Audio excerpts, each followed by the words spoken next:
राजस्थान के एक छोटे से गांव सूर्यगढ़ में एक पुरानी हवेली थी, ठाकुर हवेली। लोग कहते थे वहां रात के समय से अजीब आवाजें आती हैं।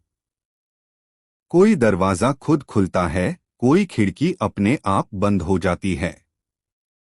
गांव वाले डर के मारे उस रास्ते से भी नहीं गुजरते थे। लेकिन एक दिन हवेली के पुराने दरवाजे पर एक डाकिया आया।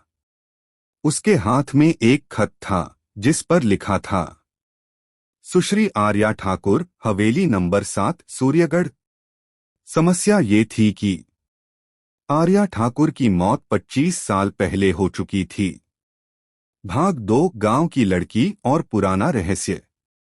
गांव की एक जिज्ञासु लड़की थी सिया, जो कॉलेज में इतिहास पढ़ती थी। जब उसे इस खत की बात पता चली तो उसने जिद पकड़ी, मुझे उस खत का सच जानना है। वो रात में हवेली पहुंची, हाथ में टॉर्च और मोबाइल का कैमरा लेकर। हवेली के अंदर सब कुछ धूल में दबा हुआ था, टूटी हुई कुर्सियां, दीवारों पर उखड़े हुए रंग और हवा में अजीब ठंडक।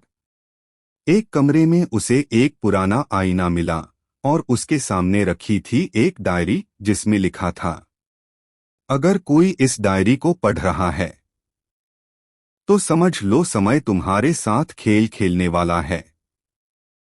भाग 3, समय का दरवाजा खुलता है। सिया ने डायरी पढ़नी शुरू की। हर पन्ना जैसे उसे खींच रहा था। एक झोंका आया और सब कुछ अंधेरा हो गया। जब उसने आंखें खोलीं, वो अब साल 1972 में थी।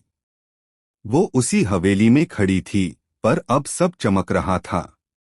लोग इधर-उधर काम कर रहे थे और सामने एक खूबसूरत औरत आर्या ठाकुर बैठी थी। आर्या बोली, तुम कौन हो बेटी? सिया हकबका गई। मैं भविष्य से आई हूं। आर्या मुस्कुराई, तो शायद तुम वही हो जिसके हाथों मेरे अधूरे खत को पूरा होना है। भाग 4, अधूरा खत और अधूरी मोहब्बत। आर्या ने बताया कि वो एक अंग्रेज अफसर एडवर्ड से प्यार करती थी, लेकिन समाज ने उस रिश्ते को स्वीकार नहीं किया। एडवर्ड को झूठे आरोप में मार दिया गया। उस दिन आर्या ने एक आखिरी खत लिखा था जो कभी पहुंच नहीं पाया। वो बोली, वो खत किसी दिन पहुंचेगा जब कोई सच्चे दिल से अतीत को समझने आएगा। सिया को एहसास हुआ कि जो खत 2025 में आया था वही खत है जो अब तक अधूरा था। वो आर्या से बोली, मैं वो खत लेकर जाऊंगी और तुम्हारे प्यार की कहानी सबको बताऊंगी। भाग 5, वापसी और रहस्यमयी अंत। एक तेज रोशनी हुई और सिया फिर से 2025 में थी। हाथ में वही खत था, अब पूरी तरह से लिखा हुआ।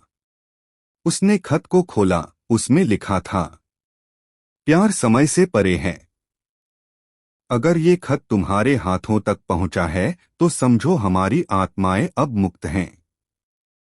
सिया ने इस पूरी कहानी पर एक किताब लिखी, वो आखिरी खत। किताब छपते ही लोगों ने इसे सच्ची घटना समझा, पर किसी को नहीं पता था कि उस दिन हवेली के बाहर एक बूढ़ा डाकिया फिर से खड़ा था, हाथ में एक और नया खत लिए, जिस पर लिखा था, सुश्री सिया, हवेली नंबर 7, सूर्यगढ़। कहानी का नैतिक संदेश, मोरल मैसेज। प्यार, सच्चाई और कर्म समय से भी बड़े हैं। जो अधूरा छूटता है वो किसी न किसी रूप में पूरा होकर ही रहता है। Please like, share and subscribe our YouTube channel.